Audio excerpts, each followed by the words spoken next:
Welcome to my channel Chaya's cook book. இன்றைக்கி நம்ம என்ன பார்க்க போகிறோம் அப்படின்னா beetroot poori and capsicum white kurma. So வாங்க எப்படி பண்ணுறதுன்னு பார்க்கலாம். முதல்ல 2 பீட்ரூட்டை தோலை நீக்கிட்டு சின்ன சின்ன பீசஸாக அரிஞ்சு மிக்ஸி ஜாரில் சேர்த்துக்கலாம். இது கூடவே 3 காஷ்மீரி ரெட் சில்லியை சின்ன சின்ன பீசஸாக கட் பண்ணி சேர்த்துக்கிறேன்.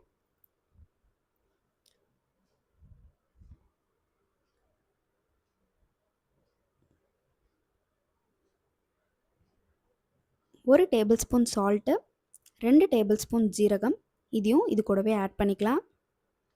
தேவையான அளவுக்கு வாட்டர் ஆட் பண்ணி நல்ல ஒரு ஃபைன் பேஸ்ட்டாக அரைச்சி எடுத்துக்கோங்க.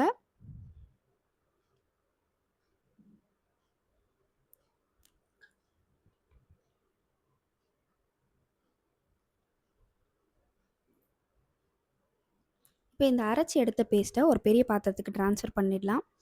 ஸோ எனக்கு பேஸ்ட் நல்லா ஸ்மூத்தாக இருக்குது. ஸோ அதனால் டேரெக்டாக ஆட் பண்ணிக்கிறேன். இன்கேஸ் உங்களுக்கு திப்பி திப்பியாக இருக்கிற மாதிரி இருந்தது அப்படின்னா வடிகட்டிட்டு அதோட ஜூஸை மட்டும் எடுத்துக்கோங்க. தேவையான அளவுக்கு கோதுமை மாவு, கொஞ்சமாக சால்ட்டு, 1 டேபிள் ஸ்பூன் சால்ட்டு, அப்புறம் 2 டேபிள் ஸ்பூன் ஆயில் ஆட் பண்ணிக்கிறேன். தேவையான அளவுக்கு வாட்டர் ஆட் பண்ணி நல்லா சப்பாத்தி மாவு பதத்துக்கு டைட்டாக பிசைஞ்சுக்கோங்க.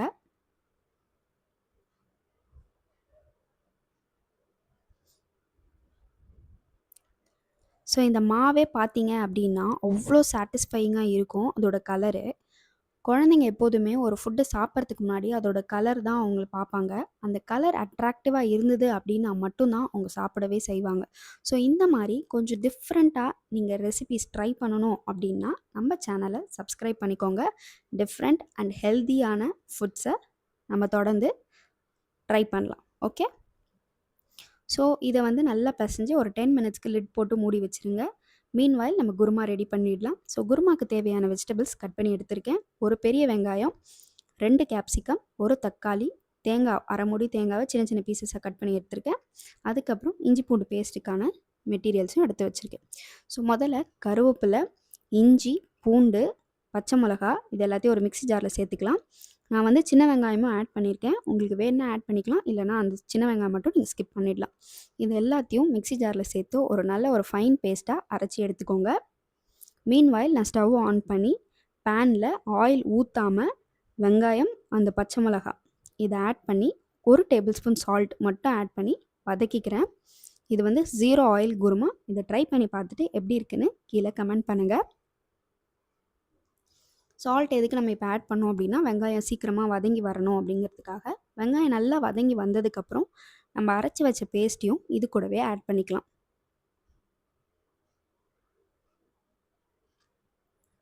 அரைச்சி வச்ச பேஸ்ட்டோட பச்சை வாடை போகிற வரைக்கும் நல்லா இதை மிக்ஸ் பண்ணிக்கோங்க.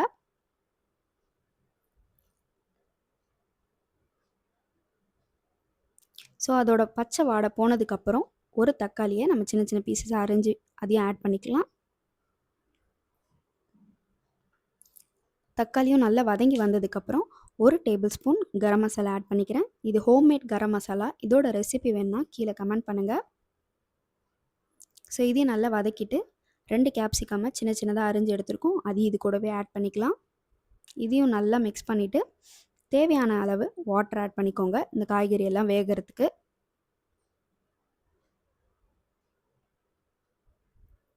ஒரு டேபிள் ஸ்பூன் சால்ட் ஆட் பண்ணிக்கிறேன். ஸோ இது கூடவே ஒரு கொத்து கருவேப்பிலையை பிச்சு போட்டுட்டு லிட்டு போட்டு மூடி வச்சிடலாம். ஒரு 2 மினிட்ஸ்க்கு வேகட்டும். அதுக்குள்ளே அந்த குருமாவுக்கு தேவையான தேங்காவை அரைச்சி எடுத்துக்கலாம். தேங்காய் கூட சோம்பு, ஜீரகம், மிளகு, பட்டை சாமான் எல்லாம் எடுத்திருக்கேன். இது எல்லாத்தையும் ஒன்றா ஆட் பண்ணி மிக்ஸி ஜாரில் கொஞ்சமாக தேவையான அளவுக்கு வாட்டர் ஆட் பண்ணி அதையும் ஃபைன் பேஸ்ட்டாக அரைச்சி இந்த குருமா கூடயே மிக்ஸ் பண்ணிக்கலாம். இப்போ இதை மிக்ஸ் பண்ணி ஒரு 2 மினிட்ஸ்லேயே நல்லா கொதிச்சு வந்துடும், எண்ணெயும் பிரிஞ்சு வரும். அப்போ ஸ்டவ்வை ஆஃப் பண்ணிவிடுங்க.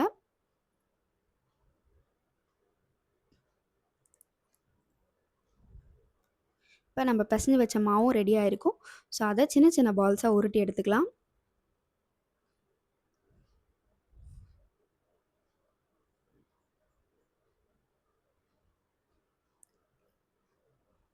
லைட்டாக இந்த மாதிரி தட்டிட்டு போட்டிங்க அப்படின்னா அந்த ஒரு ரவுண்ட் ஷேப் கொஞ்சம் வரும். ரொம்ப திக்கா போடாம, ரொம்ப தின்னாவும் போடாம, மீடியமா ஒரு சைஸ்க்கு தேய்ச்சு எடுத்துக்கோங்க. அதுக்குள்ள ஸ்டவ் ஆன் பண்ணி எண்ணெய நல்லா ப்ரீ ஹீட் பண்ணி வச்சிருக்கேன். எண்ணெய் நல்லா ஹீட் ஆனதுக்கப்புறம் நம்ம ஒரு பூரியா போட்டு எடுத்துக்கலாம். எண்ணெய் ஹீட் ஆனதுக்கப்புறம் நீங்க பூரி போட்டிங்கன்னா நல்லா உப்பி வரும்.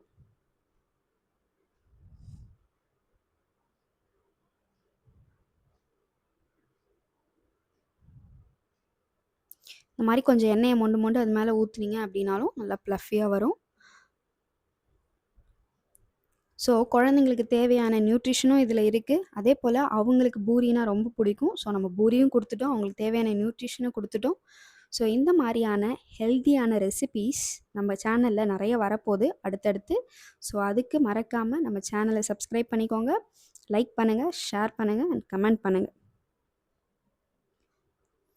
ஸோ ஹெல்தியான beetroot poori and capsicum white kurma தயார். ட்ரை பண்ணி பார்த்துட்டு கமெண்ட் பண்ணுங்க.